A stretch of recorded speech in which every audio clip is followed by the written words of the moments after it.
La Caisse de dépôt et placement du Québec souhaite acquérir l'ensemble des actions d'Innergex, une entreprise spécialisée en énergie renouvelable, dans un contexte où ce secteur perd en popularité, notamment aux États-Unis.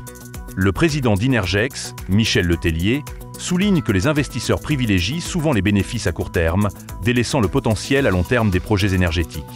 La transaction, évaluée à 10 milliards de dollars, incluant les dettes, devrait être finalisée d'ici la fin de l'année. Innergex, bien implanté en Gaspésie, avec plusieurs parcs éoliens, dispose de 65 jours pour examiner d'autres offres avant de conclure la vente.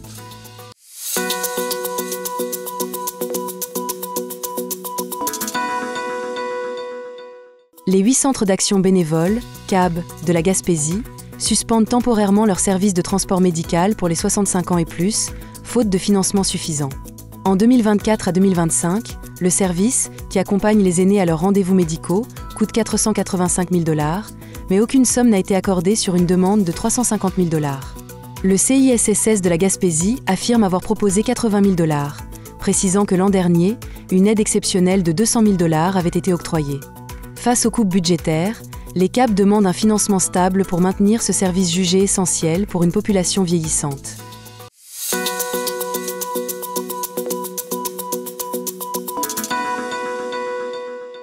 Soluwin, entreprise spécialisée dans la réparation et la maintenance d'installations en énergie renouvelable, renforce son expertise avec une nouvelle équipe d'ingénieurs en composite à Gaspé, notamment pour l'entretien des pales éoliennes.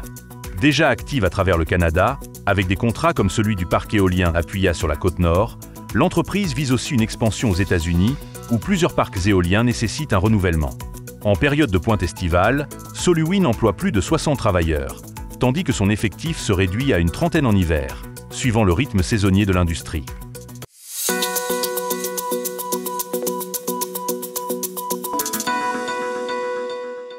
Les publications Le Soir, nouvelle entreprise médiatique issue d'un partenariat entre le Soir.ca et les éditions nordiques, acquiert les médias de Medialo dans l'Est du Québec, incluant 3 journaux hebdomadaires et la plateforme numérique Chaleur Nouvelle. Dirigée par Louise Ringuet, la société vise à innover dans la diffusion d'informations régionales, tout en consolidant le papier et le numérique. Un projet de modernisation est en cours, avec le lancement du journal Le Soir à Rimouski, Matane et en Gaspésie, accompagné de nouveaux sites web et d'une application mobile. L'entreprise s'engage à préserver 12 emplois et prévoit d'en créer jusqu'à 10 autres d'ici la fin de l'année, notamment en journalisme. Avec cette expansion, elle entend devenir un acteur clé de l'information régionale, en assurant une couverture médiatique complète pour les MRC du Bas-Saint-Laurent et de la Gaspésie.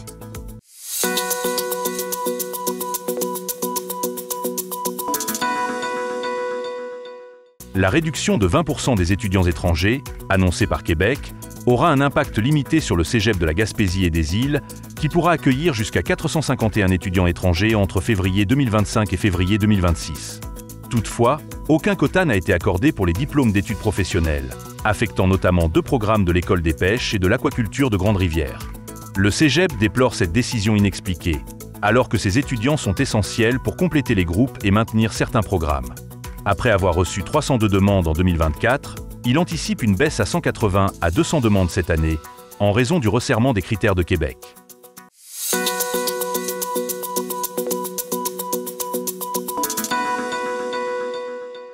La CSN annonce une grève nationale les 18 et 19 mars, dans plus de 400 CPE, incluant 12 en Gaspésie et aux îles de la Madeleine. Le premier jour, 13 000 travailleuses et travailleurs se rassembleront à travers le Québec, tandis que le second sera consacré à la consultation des membres sur un mandat de grève générale illimité. Les revendications incluent une charge de travail allégée, une meilleure rémunération et des primes pour les régions éloignées. La CSN, représentant 80% des CPE syndiqués, presse le gouvernement d'améliorer son offre pour assurer l'attractivité et la pérennité du réseau. Vous écoutez votre reflet d'ici. Revoyez tous nos reportages sur notre site Internet.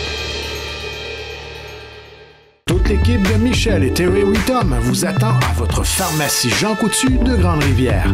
Pour des conseils professionnels, des produits de qualité, venez nous voir, ce sera un plaisir de vous servir.